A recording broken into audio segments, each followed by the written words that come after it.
Hello everyone. आज के इस वीडियो लेक्चर में हम डिस्कस करेंगे एएसआरबी नेट के कंप्लीट सिलेबस के बारे में। देखो बेसिकली आप सभी को पता है कि एएसआरबी नेट का जो नोटिफिकेशन है वो आ चुका है। मे बी एक्सपेक्टेड है कि सितंबर में इसके फॉर्म फिलिंग स्टार्ट होगी एंड टेंटेटिव डेट जो है एग्जामिनेशन की वो दिसंबर में रहने वाली है। तो इस बीच चाहिए कि एटलीस्ट एक कंप्लीट रिवीजन लगे।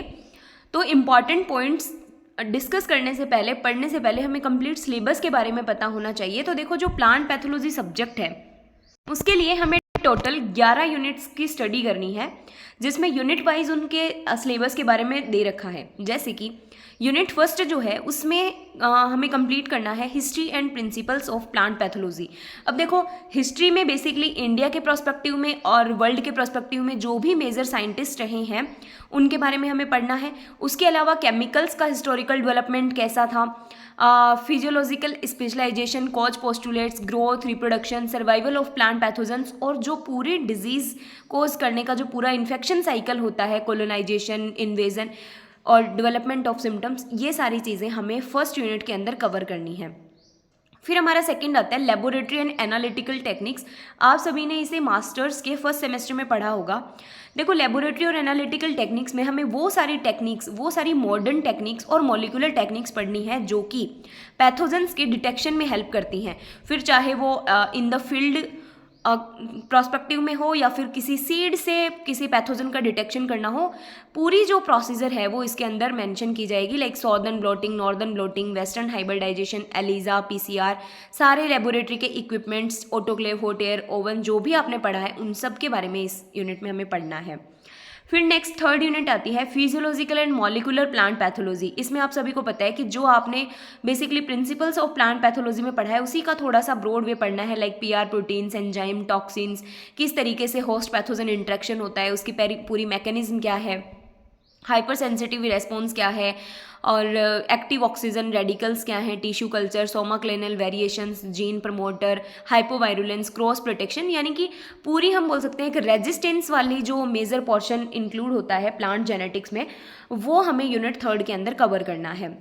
नेक्स्ट हमारी यूनिट आती है माइकोलॉजी, जो कि आपने फर्स्ट सेमेस्टर में पढ़ी होगी। माइकोलॉजी में आपको पता है कि कंप्लीट फंजाई की स्टडी आ जाती है। फिर वो चाहे उसके सेल ऑर्गेनल्स हों, उसकी मॉर्फोलॉजी हो, उसका क्लासिफिकेशन हो, या फिर उसके बेनिफिट्स हों या हार्मफुल इम्पैक्ट्स हों, उनका केमिकल कंपोजिशन, सारी जो फंजाई की चीज़ें हैं वो हम माइकोलॉजी के अंदर यूनिट में पढ़ेंगे।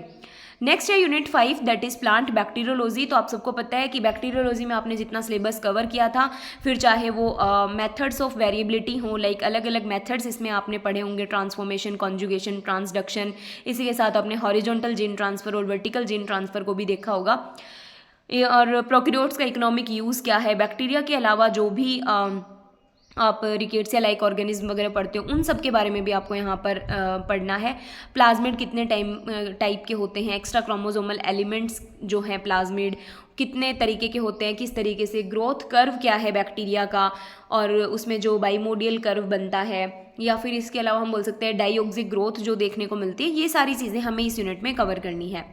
फिर नेक्स्ट हमारी 6th यूनिट आती है कि प्लांट वायरोलॉजी। इसमें वायरस के सारी प्रॉपर्टीज़ से लेकर उनका पूरा केमिकल कंपोजिशन, उनका डिटेक्शन, उनका डायग्नोसिस। और देखो बेसिकली प्लांट वायरोलॉजी में हम वायरस से रिलेटेड चीज़ें ही नहीं पढ़ेंगे, जो वायरस वेक्टर रिलेशनशिप है, नॉमेनक्लेचर, क्लासिफिकेशन, सारी जो वायरोलॉजी से रिलेटेड चीज़ें हैं वो इस यूनिट में कंसिडर की जाती हैं। नेक्स्ट है प्लांट डिजीज़ एपिडेमोलॉजी। तो इसमें सबसे ज़्यादा तो हम फैक्टर्स के बारे में पढ़ते हैं कि कौन से फैक्टर्स जो हैं वो डिजीज़ को इन्फ्लुएंस करते हैं। इसके अलावा मोनोसाइक्लिक, पॉलीसाइक्लिक पैथोजेंस जो हैं उनके एग्जाम्पल काफ़ी इंपॉर्टेंट यहाँ पर रहते हैं, हर बार क्वेश्चन पूछा जाता है। क्रॉप लॉस असेसमेंट क्या है, critical and multiple point models. इसके अलावा जो 8th यूनिट है वो बाकी सारी यूनिट्स के कंपैरिजन में थोड़ी छोटी यूनिट है, जिसमें हमें फेनेरोगेमिक पैरासाइट्स के बारे में पढ़ना है, और इन्हें ही और इसके साथ में नॉन पैरासिटिक डिजीजेस। देखो, नॉन पैरासिटिक डिजीजेस का बेसिक सा मतलब होता है कि हमें डिसऑर्डर्स के बारे में पढ़ना है, जो भी न्यूट्रिशन की डेफिशिएंसी के कारण या फिर किसी भी एयर पॉल्यूटेंट, एसिड रेन के कारण जो डिजीजेज हो रही हैं, जो अबनॉर्मेलिटीज़ प्लांट में देखने को मिल रही हैं, उन सारी चीज़ों के बारे में हमें यूनिट 8 में स्टडी करनी है, राइट। फिर नेक्स्ट हमारी आती है फंगल डिजीजेस। देखो, यूनिट 9 और यूनिट 10 को बेसिकली हम एक मान के चल सकते हैं, क्योंकि यूनिट 9 में भी डिजीजेज हैं, लेकिन इसमें फंगस के द्वारा होने वाले डिजीजेस के बारे में डिस्कशन करना है। और यूनिट 10 जो है उसमें बैक्टीरियल और वायरल डिजीजेस के बारे में।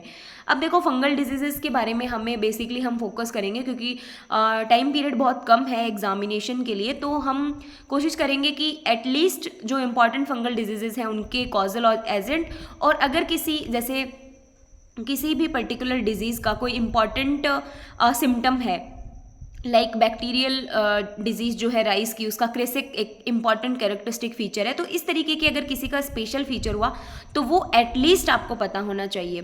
फिर नेक्स्ट आता है bacterial and viral diseases of crop plant. तो वायरल डिजीजेज में देखो वायरस के साथ साथ उसका जेनेटिक कॉन्स्टिट्यूशन क्या है, यानी कि वो सिंगल स्ट्रैंडेड आरएनए है या सिंगल स्ट्रैंडेड डीएनए, या क्या उसका जेनेटिक कॉन्स्टिट्यूशन है, और इसी के साथ में जो भी वायरल डिजीज है उसको कौन सा वेक्टर जो है वो ट्रांसमिट करता है। इन दो चीज़ों से वेरी इंपॉर्टेंटली क्वेश्चन पूछे जाते हैं। और बैक्टीरियल डिजीजेज में क्वेश्चन पूछने के चांसेस होते हैं, जैसे मैनी ऑफ द बैक्टीरिया, कौन से बैक्टीरिया डिजीज कोज करता है, ग्राम पॉजिटिव कर रहा है या फिर ग्राम नेगेटिव। वैसे बेसिकली तो ग्राम नेगेटिव बैक्टीरिया ही कोज करते हैं, लेकिन कुछ एक दो डिजीजेस ग्राम पॉजिटिव बैक्टीरिया के कारण भी देखने को मिलती है।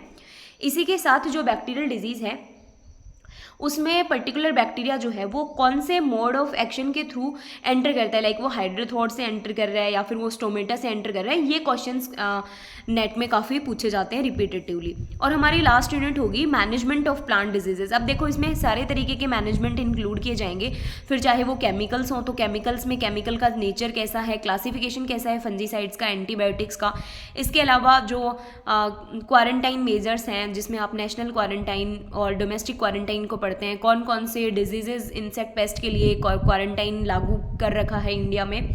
इसके अलावा इंटरनेशनल लेवल पे वो जो फाइटोसैनिटरी इश्यूज़ हैं लाइक WTO, ट्रिप्स और PRA से रिलेटेड, और जो भी इन पे इंपॉर्टेंट चीज़ें हैं, प्लांट ग्रोथ प्रमोटिंग राइजोबैक्टीरियाज, ये सारी चीज़ें हमें यूनिट 11 में पढ़नी है। यानी कि अगर आप एक मोटा मोटा सिलेबस देखेंगे तो जो भी आपने मास्टर्स में पढ़ा होगा वो सारी चीज़ें, या फिर उसका थोड़ा सा ब्रॉड लेवल ही होगा, क्योंकि आप QTL मैपिंग वगैरह देखा जाता है कि बहुत बार नहीं पढ़ते हैं, दैट इज़ क्वांटिटेटिव ट्रेड लुकाई। तो ये आप देख सकते हैं कि ये 11 जो यूनिट्स हैं ये आपको कवर करनी है। और बहुत वाइड में देखा जाए, बहुत ब्रॉड वे में, तो आपके पास ऑलमोस्ट 3 मंथ्स हैं, क्योंकि हो सकता है कि एग्ज़ाम आगे हो, लेकिन अभी जो टेंटेटिव डेट है उसके अकॉर्डिंग दिसंबर में एग्ज़ाम होने के चांसेस हैं। दूसरा, हम इन वीडियो लेक्चर्स में ये भी डिस्कस करेंगे कि कौन सी इंपॉर्टेंट बुक्स हो सकती हैं एक रिवीजन पॉइंट ऑफ व्यू से, क्योंकि आपको पता है कि HC दुबे वगैरह जैसी बुक हैं वो आप ब्रॉड लेवल पे पढ़ सकते हो जब आपके कॉन्सेप्ट्स बिल्कुल भी क्लियर नहीं हो तब। बाकी अगर एग्ज़ाम जब इतना पास हो तो आपको एक रिवीजन पॉइंट ऑफ व्यू की रिक्वायरमेंट होती है, तो उसके लिए आप कौन कौन सी बुक्स को प्रीफर्स कर सकते हैं ये हम आगे आने वाले वीडियो लेक्चर्स में देखेंगे। अगर आपके पास इस सिलेबस का PDF नहीं है तो आप Telegram channel NK Agri concept पे जाकर इस PDF को डाउनलोड कर सकते हैं।